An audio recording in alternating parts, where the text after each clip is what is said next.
आइए आज हम लोग exercise 7E class 10 math doctor Manohare का बड़ा ही इंटरेस्टिंग, चित्र से भी लग रहा होगा कि बड़ा इंटरेस्टिंग है। Question number 11।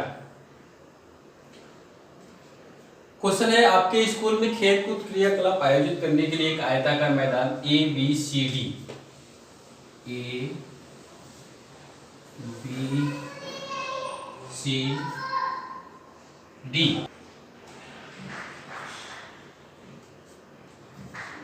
ये ABCD एक आयताकार मैदान ABCD में चूने से परस्पर 1 मीटर की दूरी पर पंक्तियां बनाई गई हैं। ये चूने से ये पंक्तियां बनाई गई हैं। ट्रैक जिसको बोलते हैं, जिस पर दौड़ना होता है, उसी लाइन पर धावक होते हैं, दौड़ने वाले होते हैं, उसी लाइन पर उनको अपने अपने लाइन पर दौड़ना होता है। एडी के अनुदिश परस्पर 1 मीटर की दूरी पर 100 गमले रखे गए हैं। अब क्या है, फील्ड के बाहर एडी के अनुदिश का मतलब A से D की दिशा में, A से D की दिशा में 100 गमले रखे गए हैं। यहां हमने कुछ बना दिया है, 1 2 3 ऐसे करके, और ये 100 गमले तक हैं जैसा कि आकृति में दर्शाया गया है। ये है निहारिका दूसरी पंक्ति में एडी के 1/4 भाग के। अच्छा देखिए, 100 गमले का मतलब ये बताना चाह रहा है ये कि इस ट्रैक की लंबाई 100 मीटर है। 1 मीटर पर 1 गमला, 100 गमले 100 मीटर, यानी कि इस ट्रैक की लंबाई, हर ट्रैक की लंबाई 100 मीटर है, ये बता रहा है। और इधर 1-1 मीटर पर 10 ट्रैक बना हुआ है। निहारिका दूसरी पंक्ति में एडी के 1/4 भाग के बराबर दूरी दौड़ती है। निहारिका यहां से शुरू करती है, दूसरी पंक्ति में यहां से दौड़ना शुरू करती है, और 1/4 यानी कि पूरा 100 है तो उसका चौथाई, 100 का 1/4 यानी 25 मीटर दूरी पर जा करके वहां एक हरा झंडा गाड़ देती है। यहां से 25 मीटर दूरी जा करके झंडा गाड़ देती है। प्रीत 8वीं पंक्ति के 1/5 भाग के बराबर दौड़ती है और वहां एक लाल झंडा गाड़ती है। सेम प्रोसेस जो है ना, यहाँ प्रीत 8वीं पंक्ति से यहां से दौड़ना शुरू करती है, और इस बार 1/5 भाग के बराबर दौड़ती है, यानी कि 100 मीटर का 1/5वां भाग, 100 का 1/5वां मतलब 100 × 1/5 20 मीटर। यहां से 20 मीटर की दूरी पर जा करके लाल झंडा गाड़ देती है। ठीक है, ये थोड़ा आगे होगा और ये थोड़ा पीछे होगा। ठीक है,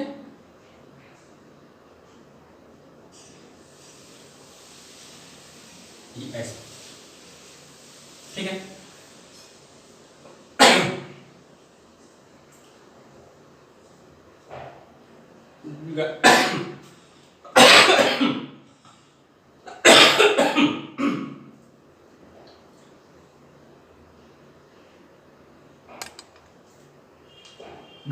दोनों झंडों के बीच की दूरी क्या है? कह रहा है कि ये हरा झंडा, ये लाल झंडा यहाँ है, हरा झंडा यहाँ है, तो दोनों के बीच की दूरी क्या है?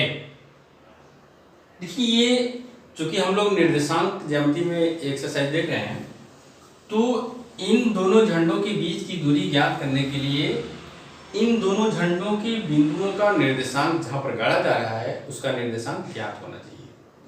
अगर निर्देशांक पता होगा तो दो बिंदुओं के बीच की दूरी की सहायता से हम उसको ज्ञात कर लेंगे।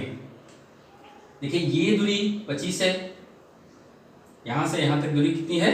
25 है, और ये दूरी कितनी है? 2 है।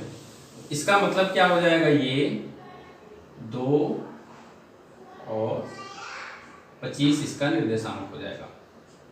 इसका निहारिका का। और प्रीत का ये देखिए 8 है, और ऊपर जाकर के 20 हुआ, 20 मीटर तक गया था। 8 और 20।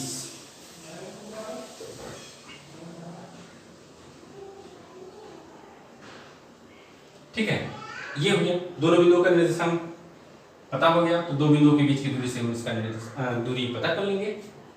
तो सॉल्यूशन में हमको लिखना होगा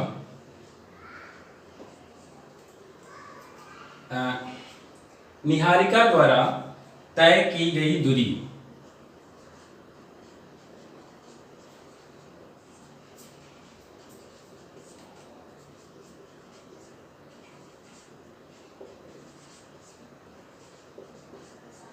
बराबर 100 गुणे 1/4 यानी कि 25 मीटर। निहारिका द्वारा गाड़े गए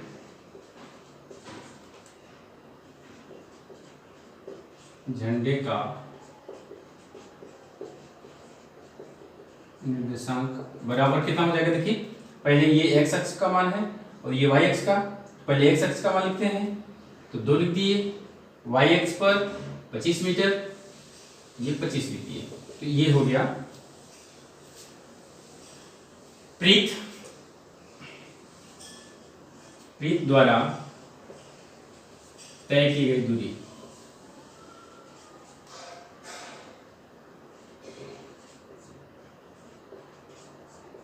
दूरी बराबर 100 गुणे 1/5, 5वां भाग 1/5 भाग, यानी कि हो जाएगा कितना? 20 मीटर।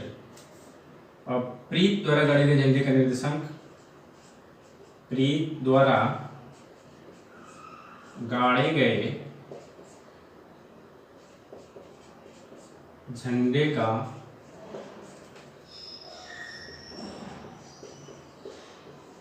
निर्देशांक बराबर, ये देखिए यहां से यहां तक ये x का मान 8 और y का मान 20, यानी कि निर्देशांक हो जाएगा 8 और 20।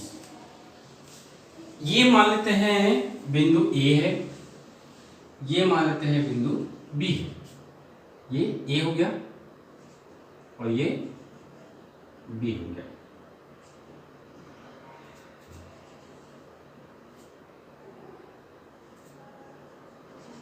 ठीक है, तो AB के बीच की दूरी क्या हो जाएगी? x1 y1 x2 y2 कर दें तो AB बराबर, देखिए कुछ डायरेक्ट हम करने जा रहे हैं, x2 माइनस x1 यानी कि 8 माइनस 2 का whole square plus y2 minus y1 20 minus 25 का होल स्क्वायर बराबर ये 6 का वर्ग 36 प्लस यहां पर बचेगा -5, वर्ग करेंगे तो +25, कितना हो जाएगा? √61 मीटर। यानी कि दोनों झंडों के बीच की दूरी जो है √61 मीटर होगा। एक आंसर हो गया। अब उसके बाद कह रहा है यदि रश्मि को एक नीला झंडा इन दोनों झंडों को मिलाने वाली रेखाखंड पर ठीक आधी दूरी यानी बीच में गाड़ना हो तो उसे अपना झंडा कहाँ गाड़ना चाहिए? बस सीधा सीधा ये कहना चाह रहा है कि इन दोनों बिंदुओं के मध्य बिंदु का निर्देशांक ज्ञात कीजिए। निर्देशांक जैसे ही ज्ञात होगा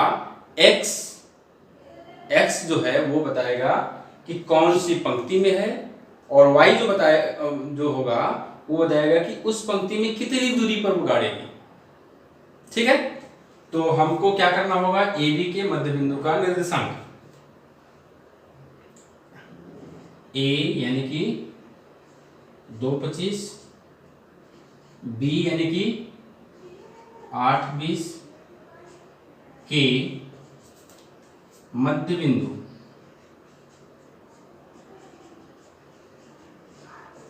का निर्देशांक। यहां भी देखिए हम डायरेक्ट ही करेंगे, x1 प्लस x2 बटा 2 यानी कि 2 प्लस 8 बटा 2 यानी कि 10 बटा 2 और 25 प्लस 20 बटा 2 यानी 45 बटा 2 यानी कि कितना हो गया? 5 और 22.5। ये क्या बताएगा कि कौन सी पंक्ति है?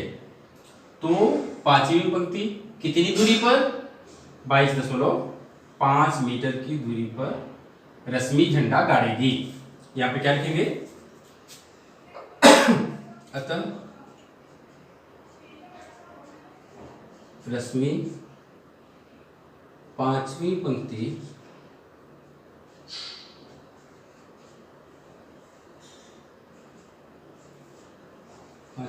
के पांचवी पंक्ति में 22.5 मीटर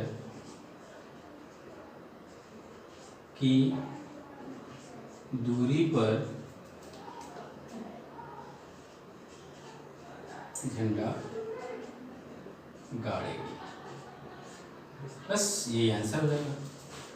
एक तो ये आंसर हो गया और एक ये आंसर हो गया, दो आंसर होगा इसमें। क्वेश्चन नंबर 12, बिंदुओं 6, -6, 3, -7 और 3, 3 से होकर जाने वाले वृत्त का केंद्र ज्ञात कीजिए। 3 बिंदु हैं, मान लेते हैं ए बी सी। ए का निर्देशांक 6, -6, बी का 3, -7 और सी का 3, 3। अब इन बिंदुओं से होकर जाने वाला जो वृत्त है उसका केंद्र ज्ञात करना है।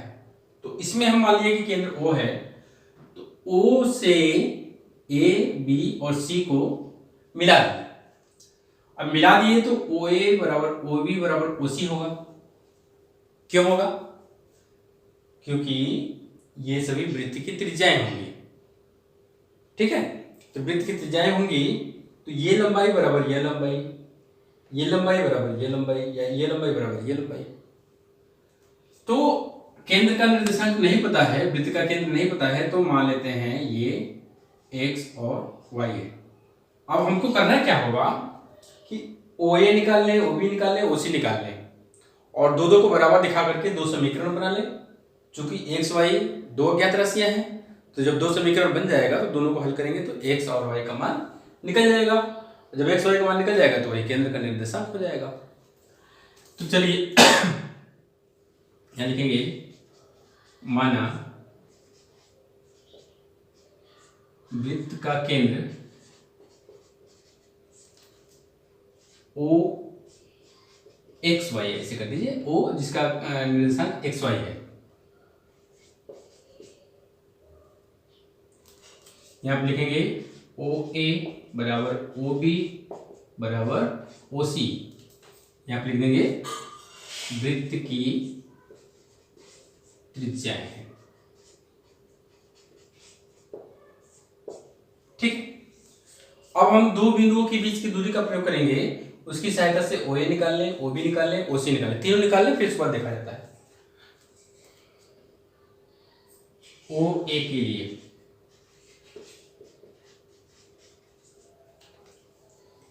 OA यानी कि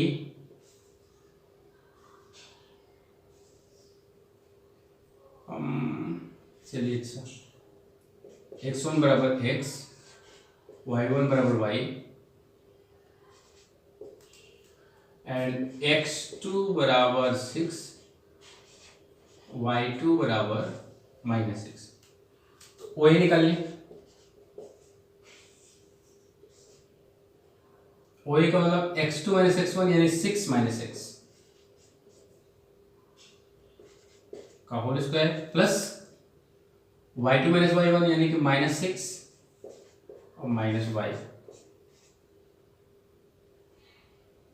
ठीक है ना। इसी प्रकार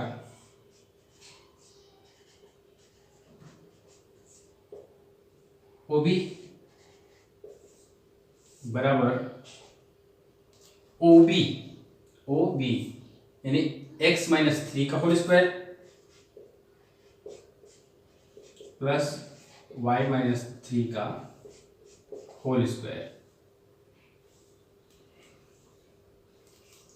और OC बराबर सॉरी ये तो OC हो गया, ये तो OC है। OB निकाल लें यहाँ पर, OA निकालिए, OC निकालिए, OB x - 3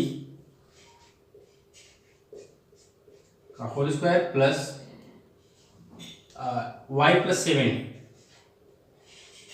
का होल स्क्वायर। अब चूंकि ये सभी त्रिज्याएं हैं, OA बराबर OB बराबर OC, तो हम ले लेंगे ओ ए बराबर ओ सी से। तो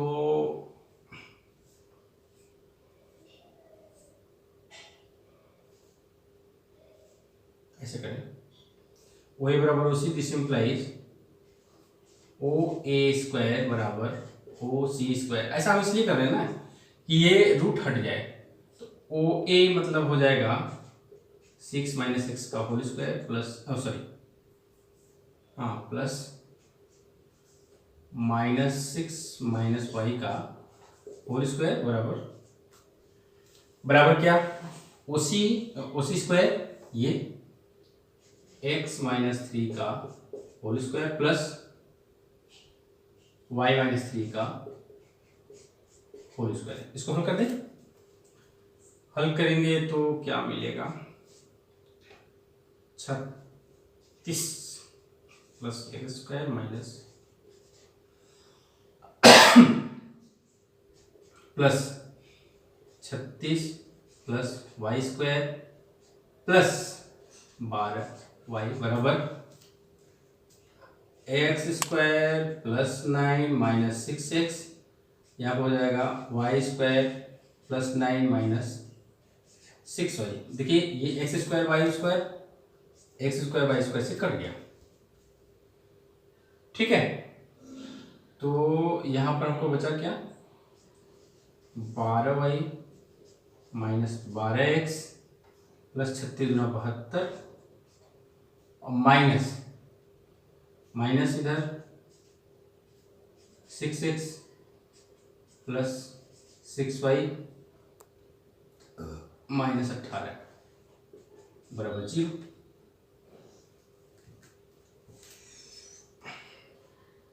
तो क्या क्या हो जाएगा इसमें से, ये जुड़ जाएगा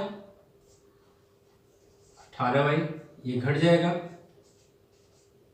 6x और 72 में से 18 घटेगा तो 54 प्लस 54 बराबर 0। 6 से भाग कर दें तो 3y माइनस एक्स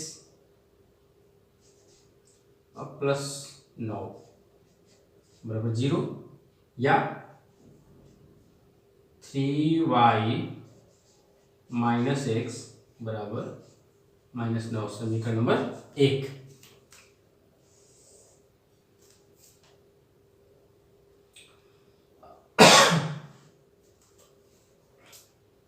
अब ले लें एक और समीकरण ले लें, ओसी स्क्वायर बराबर ओबी स्क्वायर, ओसी स्क्वायर बराबर ओबी स्क्वायर। ओसी स्क्वायर मतलब x माइनस 3 का होल स्क्वायर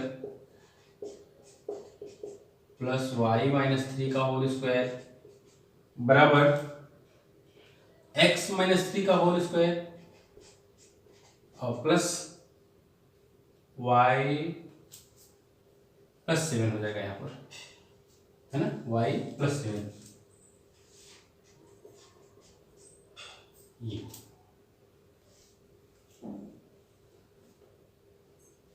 ऐसे करते हैं ना,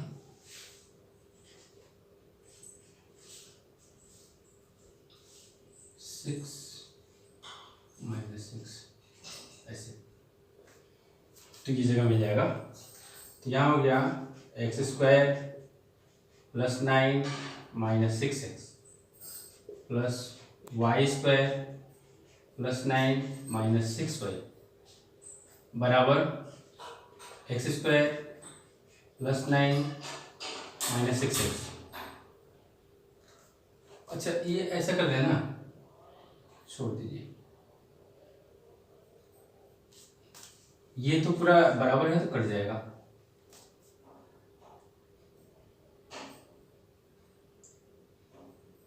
इसमें नहीं, ठीक, तो ये इसको तोड़ दीजिए। Y square plus 9 minus 6y बराबर Y square plus 49 plus 14y। Y square से वाई स्क्वायर कर लिया तो सब उधर ले जाए, तो 14y प्लस 6y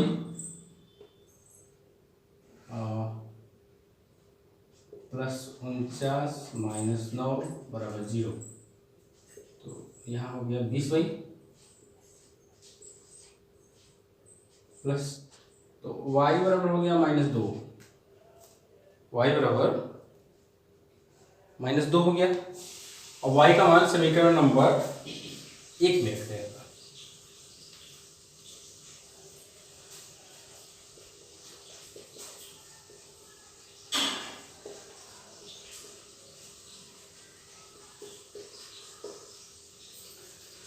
तो 3 गुणे 3y है ना, 3y माइनस एक्स बराबर -9 है। 3 गुणे -2 माइनस एक्स बराबर -9, तो कितना हो जाएगा, -6 बराबर -9, सब माइनस कट जाएगा। तो 6 प्लस एक्स बराबर 9, एक्स को उधर भेज दें, 6 को उधर भेज दें, एक्स बराबर हो जाएगा 9 माइनस 6, यानी एक्स बराबर हो गया 3, एक्स बराबर 3 और वाई बराबर -2। तो लिखेंगे अतः केंद्र का निर्देशांक बराबर 3 - 2, ये हो जाएगा आंसर।